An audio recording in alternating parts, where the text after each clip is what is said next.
ഇന്നത്തെ ഏറ്റവും പുതിയ വീഡിയോയിലേക്ക് ഇവർക്കും സ്വാഗതം. രണ്ട് സിനിമകളുടെ ഫൈനൽ വേൾഡ് വൈഡ് കളക്ഷൻ, രണ്ട് സിനിമകളുടെ ഇന്നത്തെ ട്രാക്കിംഗ് റിപ്പോർട്ട് തുടങ്ങിയ റിപ്പോർട്ടുകളാണ് ഈ വീഡിയോയിലൂടെ പ്രേക്ഷകരിലേക്ക് എത്തിക്കുന്നത്. ആദിത്യ ഉർവശി പാർവതി കോമ്പോയിൽ തിയേറ്ററുകളിലേക്ക് എത്തിയ നല്ല അഭിപ്രായങ്ങൾ തിയേറ്ററുകളിൽ നേടിയെടുത്ത ഉള്ളൊഴുക്കിന്റെ പതിവ് പോലുള്ള ഇന്നത്തെ കേരള ട്രാക്കിംഗ് റിപ്പോർട്ടാണ്. അത് പ്രകാരം ഇന്നലെ ഇതേ സമയം 6,27,000 മുകളിലാണെങ്കിൽ ഇന്ന് 6,51,000 മുകളിലാണ് ചിത്രത്തിന്റെ കേരള ട്രാക്കിംഗ് ഗ്രോസ്.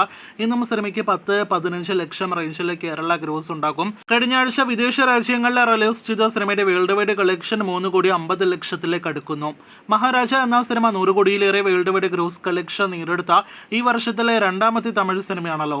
വിജയ് സേതുപതി നായകനെത്തിയ സിനിമയുടെ ഏറ്റവും പുതിയ കേരള ട്രാക്കിംഗ് നോക്കുകയാണെങ്കിൽ ഇന്നലത്തേക്കാൾ കളക്ഷൻ വർധന ഇന്ന് സിനിമ നേടിയെടുത്തിരിക്കുകയാണ്. ഇന്നലെ ഇതേ സമയം 2 ലക്ഷത്തിന് മുകളിലാണെങ്കിൽ ഇന്ന് 3 ലക്ഷത്തിന് മുകളിലാണ് കേരള ട്രാക്കിംഗ് ഗ്രോസ്. പ്രതിദിനം സിനിമയ്ക്ക് ഇപ്പോഴും കേരളത്തിൽ 5 ലക്ഷം 10 ലക്ഷം റേഞ്ചിൽ കേരള ഗ്രോസ് ഉണ്ടെങ്കിൽ തമിഴ്നാട് കളക്ഷൻ 50 ലക്ഷത്തിൽ താഴെയാണ്. മഹാരാജയുടെ അടുത്തൊരു വേൾഡ് വൈഡ് ഒഫീഷ്യൽ കളക്ഷൻ എല്ലാം തന്നെ ഉടനെ പ്രതീക്ഷിക്കുന്നു. ആ കണക്കുകൾ കേട്ട് കാത്തിരിക്കൂ. മഹാരാജയ്ക്ക് മുന്നേ ഈ വർഷം തിയേറ്ററുകളിലേക്ക് എത്തി വിജയിച്ച ഒപ്പം തന്നെ 100 കോടിയിലേറെ വേൾഡ് വൈഡ് ഗ്രോസ് കളക്ഷൻ നേടിയെടുത്ത സിനിമയാണല്ലോ അരൺമന 4.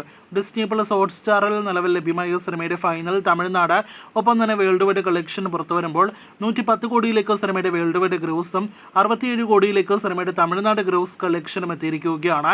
ചിത്രം വമ്പൻ ബ്ലോക്ക് ബസ്റ്റർ വിജയം നേടിയെടുത്തിരിക്കുകയാണ്. അങ്ങനെ ഗുരുവായൂർ അമ്പലനടയിൽ എന്ന സിനിമയുടെ കാത്തിരുന്ന ഫൈനൽ വേൾഡ് വൈഡ് കളക്ഷൻ പുറത്തു വന്നിരിക്കുകയാണ്. കഴിഞ്ഞ ഒരുപാട് നാളുകളായിട്ട് പ്രതീക്ഷിക്കുന്നു എന്ന് പ്രേക്ഷകരെ അറിയിച്ചുകൊണ്ടിരിക്കുന്ന ആ 90 കോടിയിലേക്ക് ഗുരുവായൂർ അമ്പലനടയിൽ ഫൈനൽ കളക്ഷൻ എത്തിയിരിക്കുകയാണ്.